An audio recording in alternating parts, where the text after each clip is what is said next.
श्री कुलदेवी स्तोत्रम।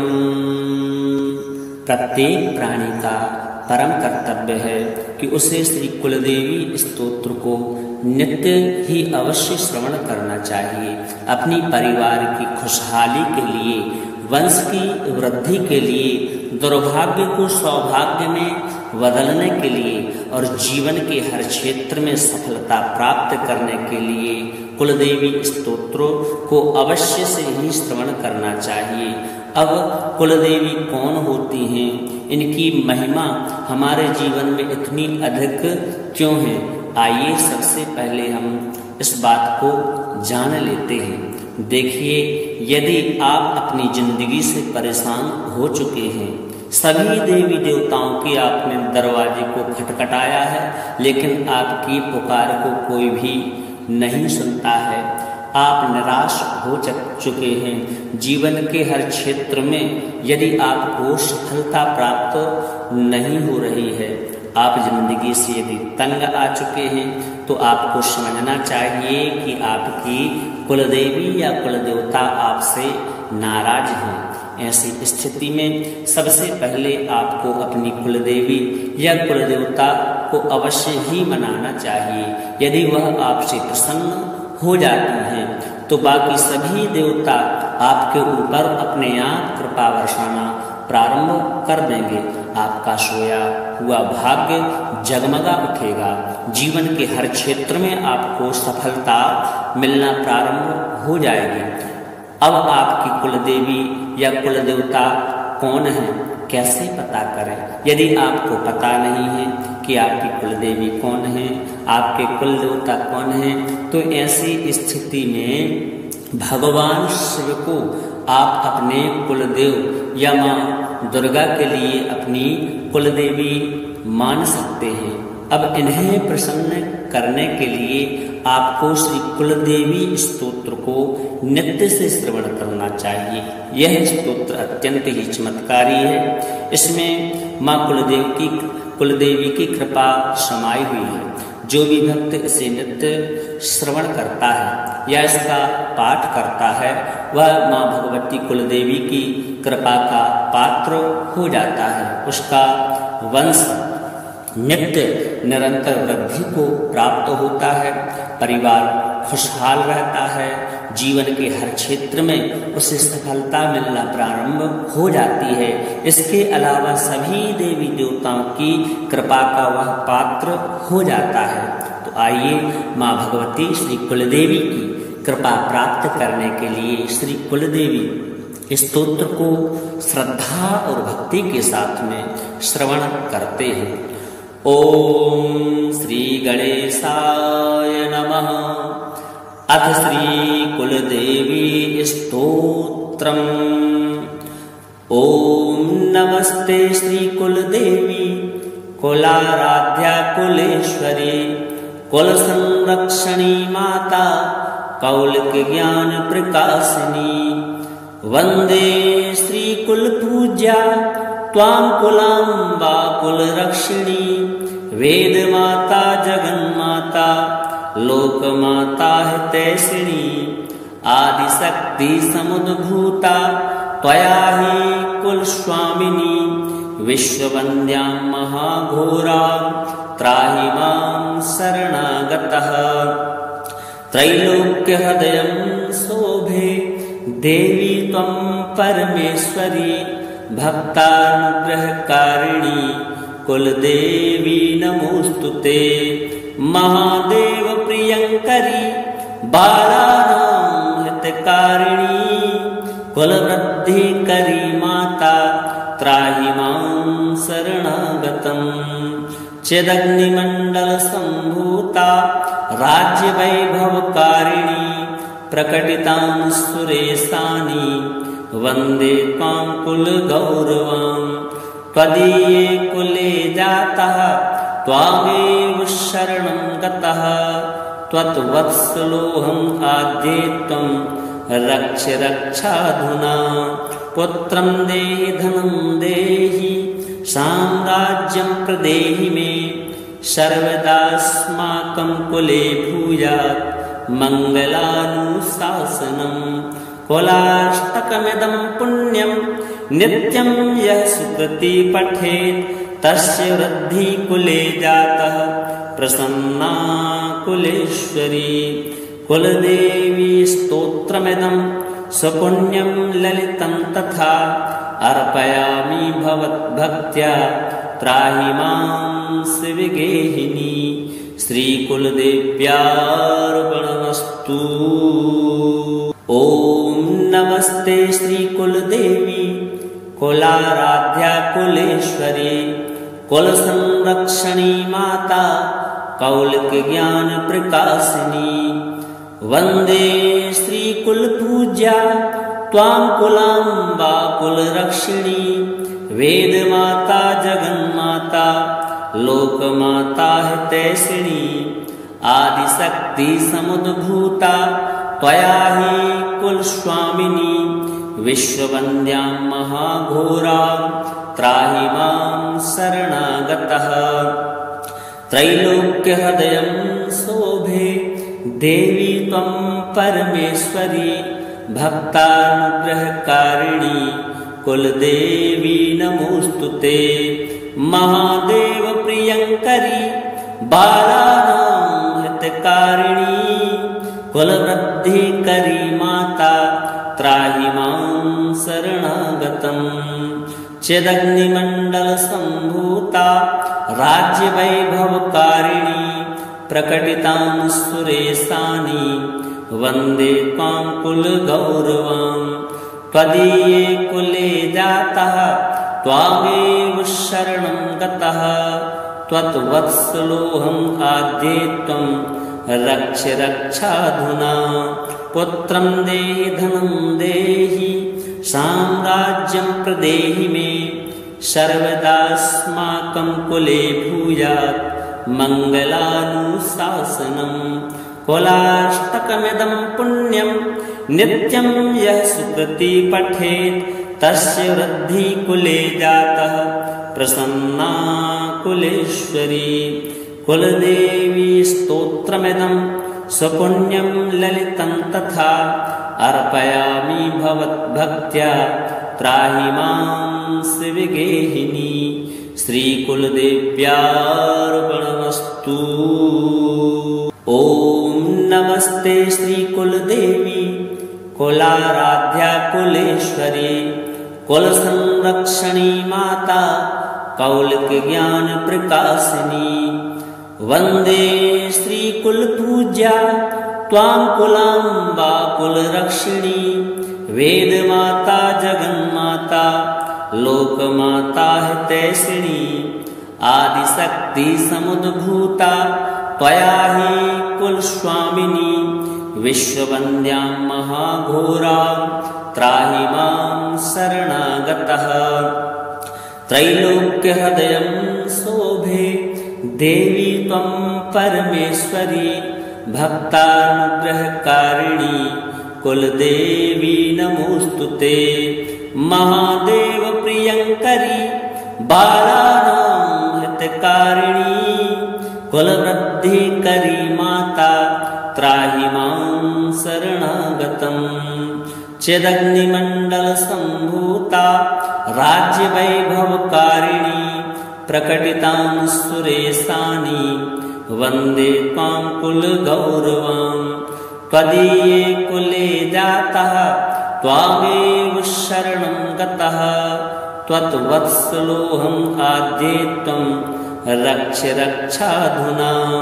पुत्रं देहि धनं देहि साम्राज्यं प्रदेहि मे। सर्वदास्माकं कुले भूयात् मङ्गलानुशासनम्। कुलाष्टकमिदं पुण्यं नित्यं यः सुकृति पठेत् तस्य वृद्धि कुले जातः प्रसन्ना कुलेश्वरी। कुलदेवी स्तोत्रमिदं सुपुण्यं ललितं तथा अर्पयामि भवद्भक्त्या त्राहि मां शिवगेहिनी। श्रीकुलदेव्यार्पणमस्तु। ॐ नमस्ते श्रीकुलदेवी कुलाराध्या कुलेश्वरी कुलसंरक्षणी माता कौलिकज्ञान प्रकाशिनी वंदे श्री कुलपूज्या त्वां कुलाम्बा कुलरक्षिणी वेदमाता जगन्माता लोकमाता हितैषिणी आदिशक्ति समुद्भूता त्वया हि कुलस्वामिनी विश्ववन्द्यां महाघोरां त्राहि मां शरणागतः त्रैलोक्यहृदयं शोभे देवी त्वं परमेश्वरी भक्तानुग्रहकारिणी कुलदेवी नमोस्तुते महादेव प्रियंकरी बालानां हितकारिणी कुलवृद्धिकरी माता त्राहि मां शरणागतम् चिदग्निमण्डलसम्भूता राज्यवैभवकारिणी प्रकटितां सुरेशानि वन्दे त्वां कुलगौरवां त्वदीये कुले जातः त्वामेव शरणं गतः त्वत्वत्सलोऽहम् आद्ये त्वं रक्ष रक्षाधुना पुत्रं देहि धनं देहि साम्राज्यं प्रदेहि मे सर्वदास्माकं कुले भूयात् मङ्गलानुशासनम् कुलाष्टकमिदं पुण्यं नित्यं यः सुकृति पठेत् तस्य वृद्धिः कुले जातः प्रसन्ना कुलेश्वरी कुलदेवी स्तोत्रमिदं सुपुण्यं ललितं तथा अर्पयामि भवद्भक्त्या त्राहि मां शिवगेहिनी श्रीकुलदेव्यार्पणमस्तु। ॐ नमस्ते श्रीकुलदेवी कुलाराध्या कुलेश्वरी कुलसंरक्षणी माता कौलिकज्ञान प्रकाशिनी वन्दे श्रीकुलपूज्या त्वां कुलाम्बा कुलरक्षिणी वेदमाता जगन्माता लोकमाता हितैषिणी आदिशक्ति समुद्भूता त्वया हि कुलस्वामिनी विश्ववन्द्यां महाघोरां त्राहि मां शरणागतः त्रैलोक्यहृदयं शोभे देवी त्वं परमेश्वरी भक्तानुग्रहकारिणी कुलदेवी नमोस्तुते महादेव प्रियंकरी बालानां हितकारिणी कुलवृद्धिकरी माता त्राहि मां शरणागतम् चिदग्निमण्डलसम्भूता राज्यवैभवकारिणी प्रकटितां सुरेशानि वन्दे त्वां कुलगौरवां त्वदीये कुले जातः त्वामेव शरणं गतः त्वत्वत्सलोऽहम् आद्ये त्वं रक्ष रक्षाधुना पुत्रं देहि धनं देहि साम्राज्यं प्रदेहि मे सर्वदास्माकं कुले भूयात् मङ्गलानुशासनम् कुलाष्टकमिदं पुण्यं नित्यं यः सुकृति पठेत् तस्य वृद्धिः कुले जातः प्रसन्ना कुलेश्वरी कुलदेवी स्तोत्रमिदं सुपुण्यं ललितं तथा अर्पयामि भवद्भक्त्या त्राहि मां शिवगेहिनी श्रीकुलदेव्यार्पणमस्तु।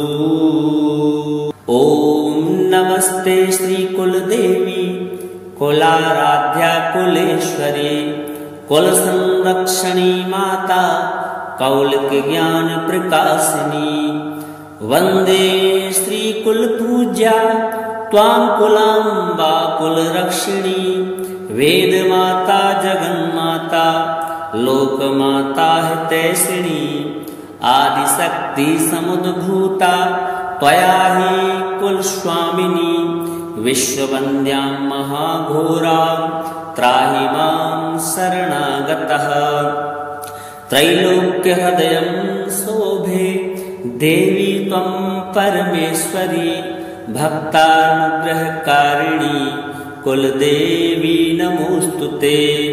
महादेव प्रियंकरी बालानां हितकारिणी कुलवृद्धिकरी माता त्राहि मां शरणागतम्। चिदग्निमण्डलसम्भूता राज्यवैभवकारिणी प्रकटितां सुरेशानि वन्दे त्वां कुलगौरवाम्। त्वदीये कुले जातः त्वामेव शरणं गतः त्वद्वत्सलोऽहम् आद्ये त्वं रक्ष रक्षाधुना। पुत्रं देहि धनं देहि साम्राज्यं प्रदेहि मे सर्वदास्माकं कुले भूयात् मङ्गलानुशासनम्। कुलाष्टकमिदं पुण्यं नित्यं यः सुकृति पठेत् तस्य वृद्धि कुले जातः प्रसन्ना कुलेश्वरी।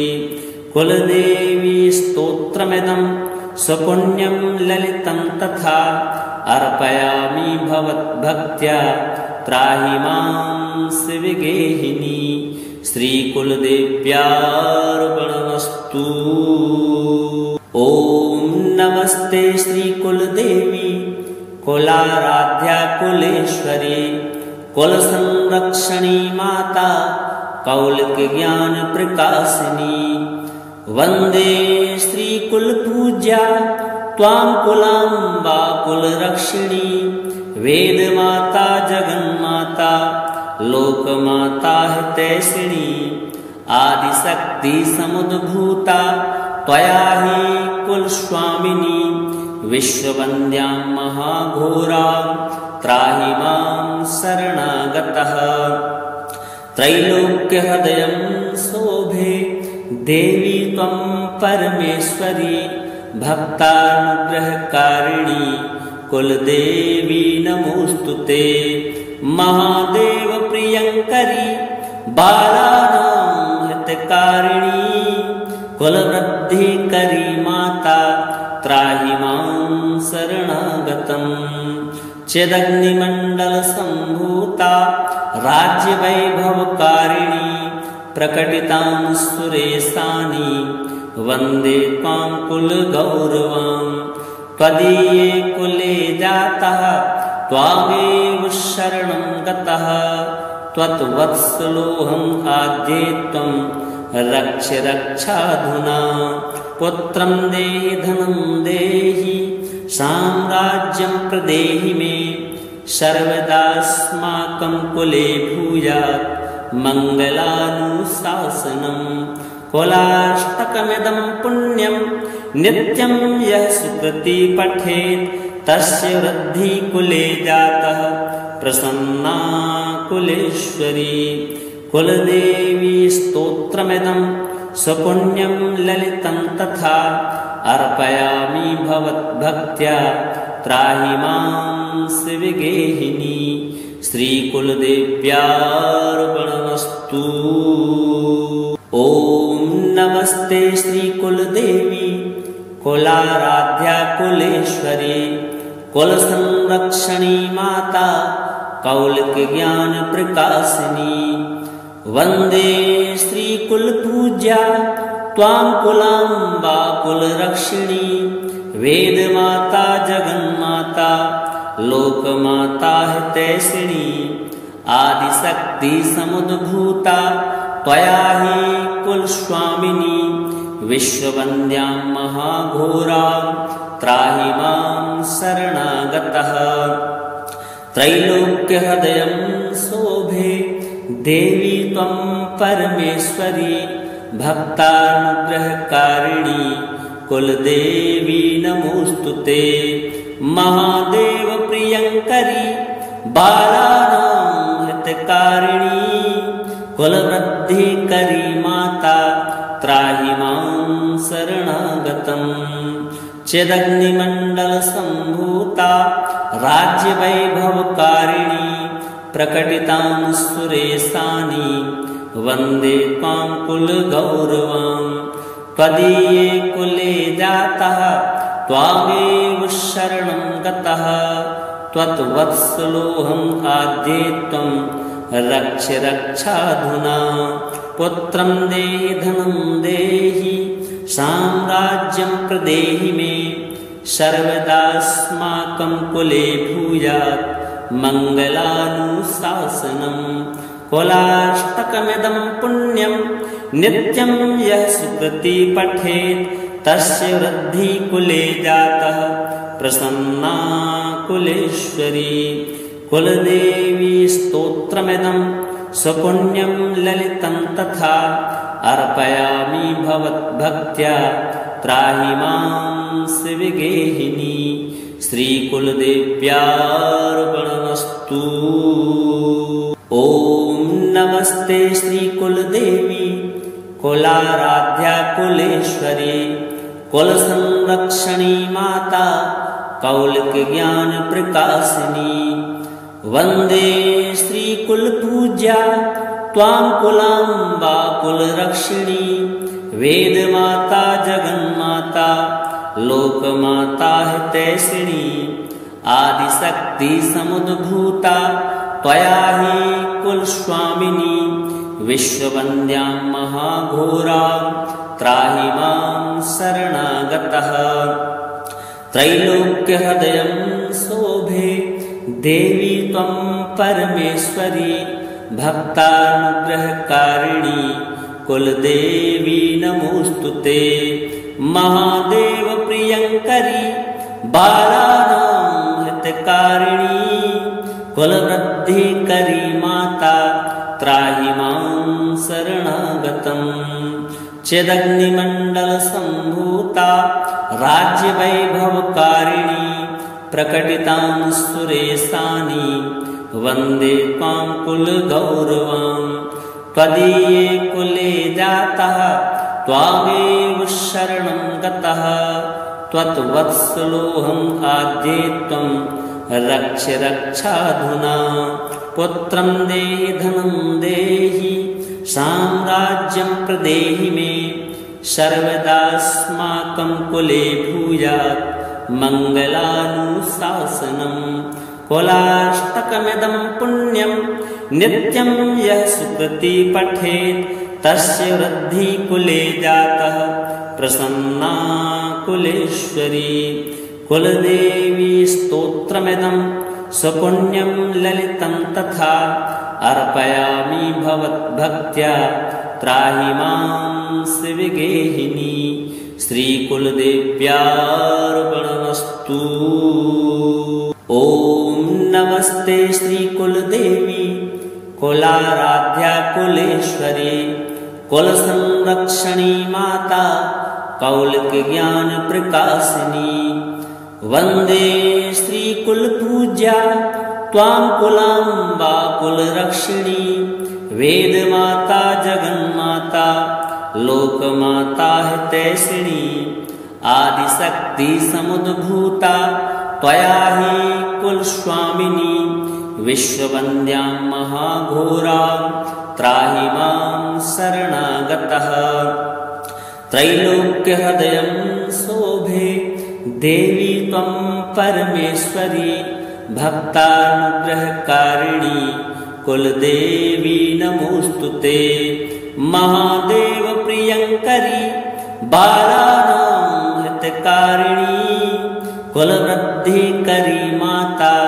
त्राहि मां शरणागतम् चिदग्निमण्डलसम्भूता राज्यवैभवकारिणी प्रकटितां सुरेशानि वन्दे त्वां कुलगौरवां त्वदीये कुले जातः त्वामेव शरणं गतः त्वत्वत्सलोऽहम् आद्ये त्वं रक्ष रक्षाधुना पुत्रं देहि धनं देहि साम्राज्यं प्रदेहि मे सर्वदास्माकं कुले भूयात् मङ्गलानुशासनम् कुलाष्टकमिदं पुण्यं नित्यं यः सुकृति पठेत् तस्य वृद्धि कुले जातः प्रसन्ना कुलेश्वरी कुलदेवी स्तोत्रमिदं स्वपुण्यं ललितं तथा अर्पयामि भवद्भक्त्या त्राहि मां शिवगेहिनी श्रीकुलदेव्यार्पणमस्तु। ॐ नमस्ते श्रीकुलदेवी कुलाराध्या कुलेश्वरी कुलसंरक्षणी माता कौलिकज्ञानप्रकाशिनी वन्दे श्रीकुलपूज्या त्वां कुलाम्बा कुलरक्षिणी वेदमाता जगन्माता लोकमाता हितैषिणी आदिशक्ति समुद्भूता त्वया हि कुलस्वामिनी विश्ववन्द्यां महाघोरां त्राहि मां शरणागतः। त्रैलोक्यहृदयं शोभे देवी त्वं परमेश्वरी भक्तानुग्रहकारिणी कुलदेवी नमोऽस्तुते। महादेव प्रियङ्करी बालानां हितकारिणी कुलवृद्धिकरी माता त्राहि मां शरणागतम्। चिदग्निमण्डलसम्भूता राज्यवैभवकारिणी प्रकटितां सुरेशानि वन्दे त्वां कुलगौरवां। त्वदीये कुले जातः त्वामेव शरणं गतः त्वत्वत्सलोऽहम् आद्ये त्वं रक्ष रक्षाधुना। पुत्रं देहि धनं देहि साम्राज्यं प्रदेहि मे सर्वदास्माकं कुले भूयात् मङ्गलानुशासनम्। कुलाष्टकमिदं पुण्यं नित्यं यः सुकृति पठेत् तस्य वृद्धिः कुले जातः प्रसन्ना कुलेश्वरी। कुलदेवी स्तोत्रमिदं स्वपुण्यं ललितं तथा अर्पयामि भवद्भक्त्या त्राहि मां शिवगेहिनी श्रीकुलदेव्यार्पणमस्तु। ॐ नमस्ते श्रीकुलदेवी कुलाराध्या कुलेश्वरी कुलसंरक्षणी माता कौलिकज्ञानप्रकाशिनी वन्दे श्रीकुलपूज्या त्वां कुलाम्बा कुलरक्षिणी वेदमाता जगन्माता लोकमाता हितैषिणी आदिशक्ति समुद्भूता त्वया हि कुलस्वामिनी विश्ववन्द्यां महाघोरां त्राहि मां शरणागतः।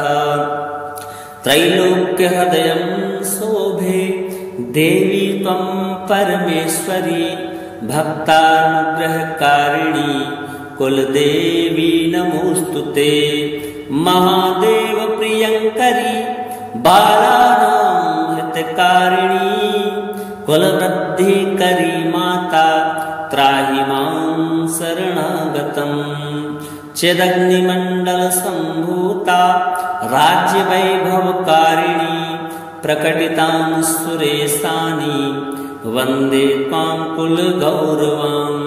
त्वदीये कुले जातः त्वामेव शरणं गतः त्वत्वत्सलोऽहम् आद्ये त्वं रक्ष रक्षाधुना। पुत्रं देहि धनं देहि साम्राज्यं प्रदेहि मे सर्वदास्माकं कुले भूयात् मङ्गलानुशासनम्। कुलाष्टकमिदं पुण्यं नित्यं यः सुकृति पठेत् तस्य वृद्धिः कुले जातः प्रसन्ना कुलेश्वरी। कुलदेवी स्तोत्रमिदं स्वपुण्यं ललितं तथा अर्पयामि भवद्भक्त्या त्राहि मां शिवगेहिनी श्रीकुलदेव्यार्पणमस्तु।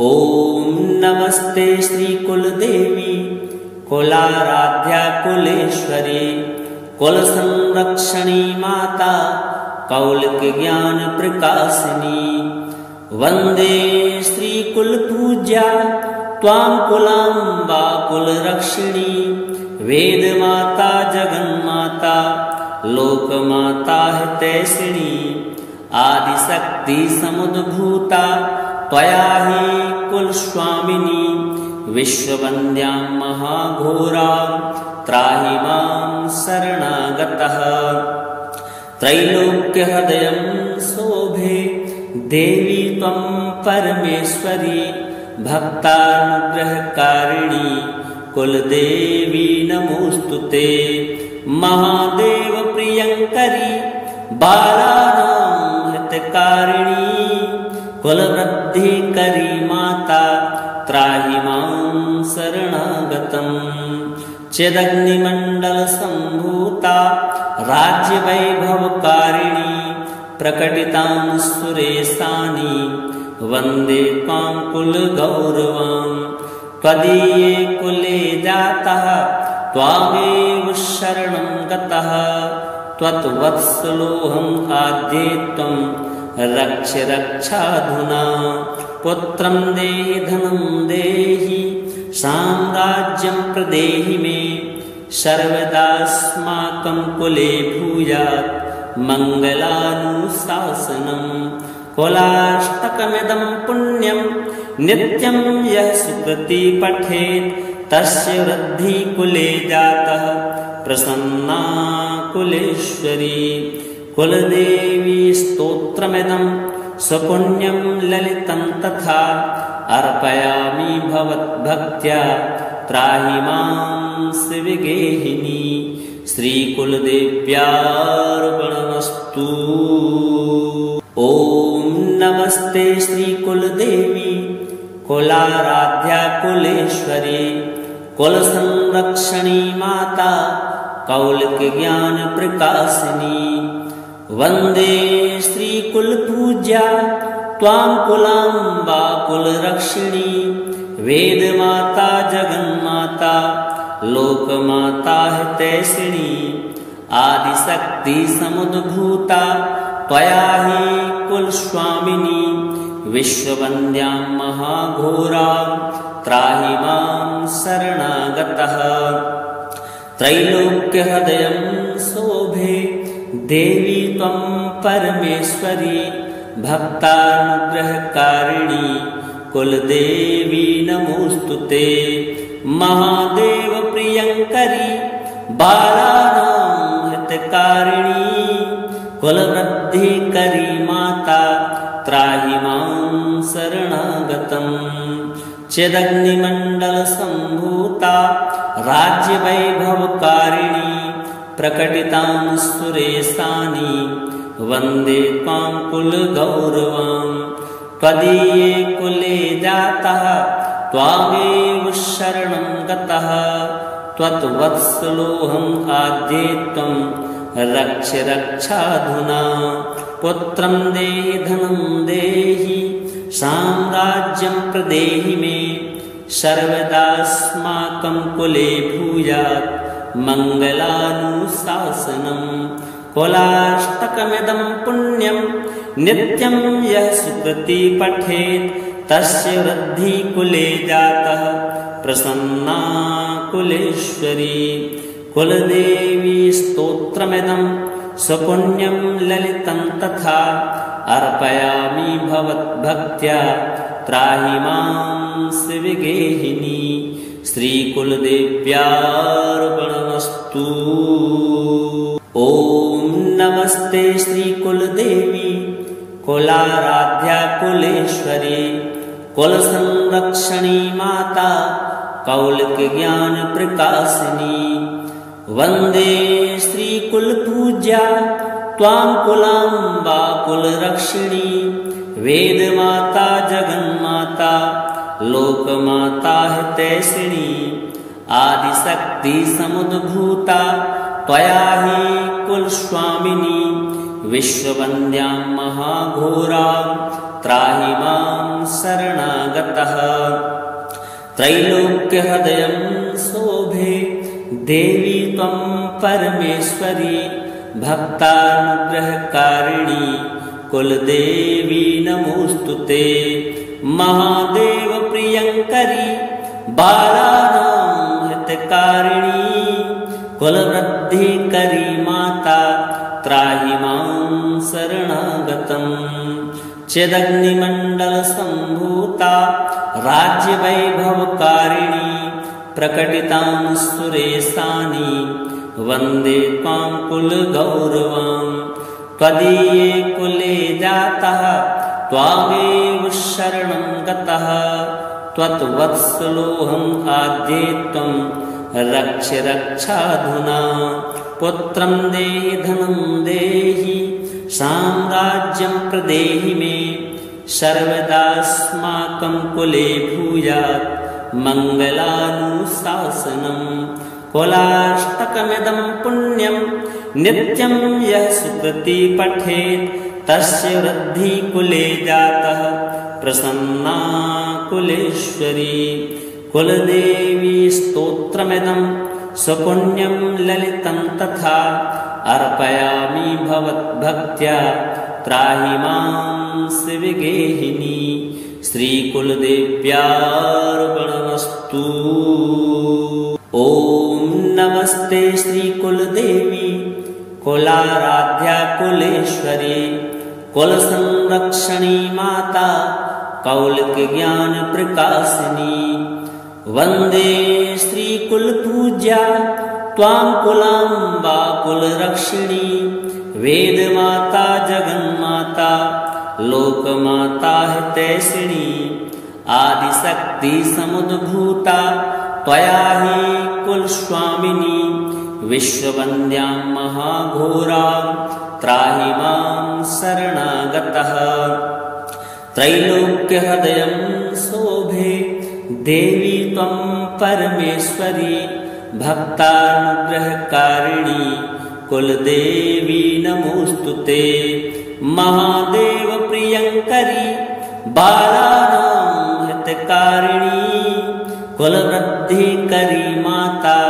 त्राहि मां शरणागतम् चिदग्निमण्डलसम्भूता राज्यवैभवकारिणी प्रकटितां सुरेशानि वन्दे त्वां कुलगौरवां त्वदीये कुले जातः त्वामेव शरणं गतः त्वत्वत्सलोऽहम् आद्ये त्वं रक्ष रक्षाधुना पुत्रं देहि धनं देहि साम्राज्यं प्रदेहि मे सर्वदास्माकं कुले भूयात् मङ्गलानुशासनम् कुलाष्टकमिदं पुण्यं नित्यं यः सुकृति पठेत् तस्य वृद्धि कुले जातः प्रसन्ना कुलेश्वरी कुलदेवी स्तोत्रमिदं सुपुण्यं ललितं तथा अर्पयामि भवद्भक्त्या त्राहि मां शिवगेहिनी श्रीकुलदेव्यार्पणमस्तु।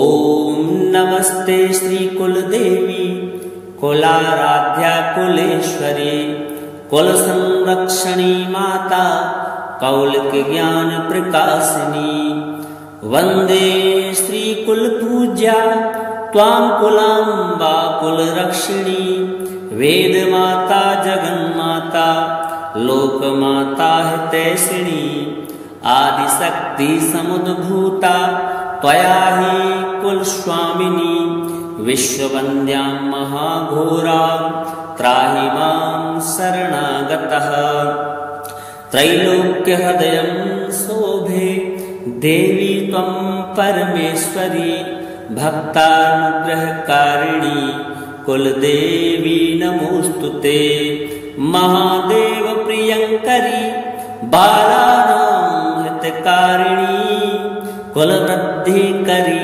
माता त्राहि मां शरणागतम् चिदग्निमण्डलसम्भूता राज्यवैभवकारिणी प्रकटितां सुरेशानि वन्दे त्वां कुलगौरवां त्वदीये कुले जातः त्वामेव शरणं गतः त्वत्वत्सलोऽहम् आद्ये त्वं रक्ष रक्षाधुना पुत्रं देहि धनं देहि साम्राज्यं प्रदेहि मे सर्वदास्माकं कुले भूयात् मङ्गलानुशासनम् कुलाष्टकमिदं पुण्यं नित्यं यः सुकृति पठेत् तस्य वृद्धि कुले जातः प्रसन्ना कुलेश्वरी कुलदेवी स्तोत्रमिदं सुपुण्यं ललितं तथा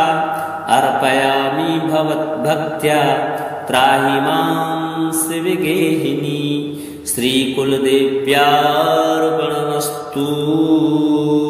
ॐ नमस्ते श्रीकुलदेवी कुलाराध्या कुलेश्वरी कुलसंरक्षणी माता कौलिकज्ञानप्रकाशिनी वन्दे श्रीकुलपूज्या त्वां कुलाम्बा कुलरक्षिणी वेदमाता जगन्माता लोकमाता हितैषिणी आदिशक्ति समुद्भूता त्वया हि कुलस्वामिनी विश्ववन्द्यां महाघोरा त्राहि मां शरणागतः त्रैलोक्यहृदयं शोभे देवी त्वं परमेश्वरी भक्तानुग्रहकारिणी कुलदेवी नमोस्तुते महादेव प्रियंकरी बालानां हितकारिणी कुलवृद्धिकरी माता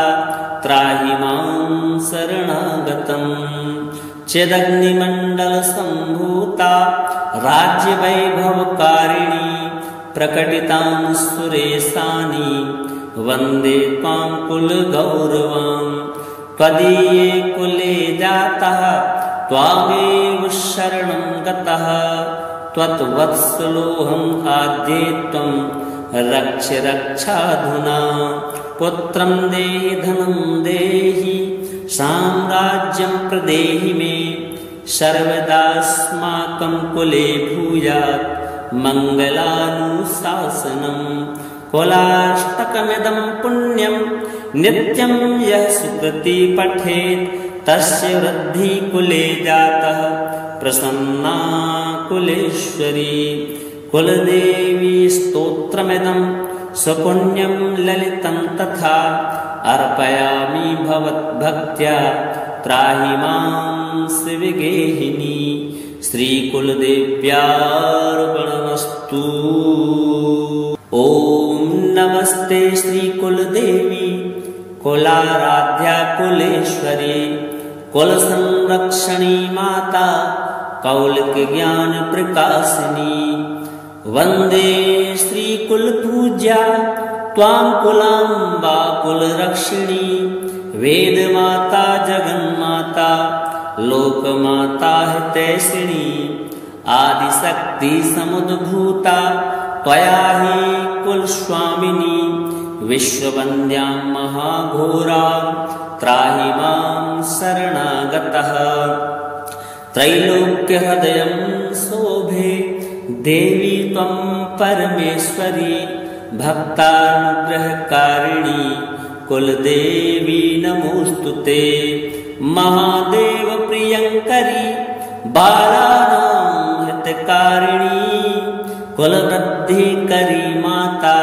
त्राहि मां शरणागतम् चिदग्निमण्डलसम्भूता राज्यवैभवकारिणी प्रकटितां सुरेशानि वन्दे त्वां कुलगौरवां त्वदीये कुले जातः त्वामेव शरणं गतः त्वत्वत्सलोऽहम् आद्ये त्वं रक्ष रक्षाधुना पुत्रं देहि धनं देहि साम्राज्यं प्रदेहि मे सर्वदास्माकं कुले भूयात् मङ्गलानुशासनम् कुलाष्टकमिदं पुण्यं नित्यं यः सुकृति पठेत् तस्य वृद्धि कुले जातः प्रसन्ना कुलेश्वरी कुलदेवी स्तोत्रमिदं सुपुण्यं ललितं तथा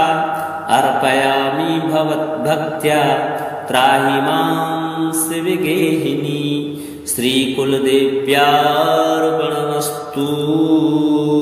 ओम नमस्ते श्री कुलदेवी कुलाराध्या कुलेश्वरी कुल संरक्षणी माता कौलिक ज्ञान प्रकाशिनी। वंदे श्री कुल पूज्या त्वां कुलाम्बा कुलरक्षिणी।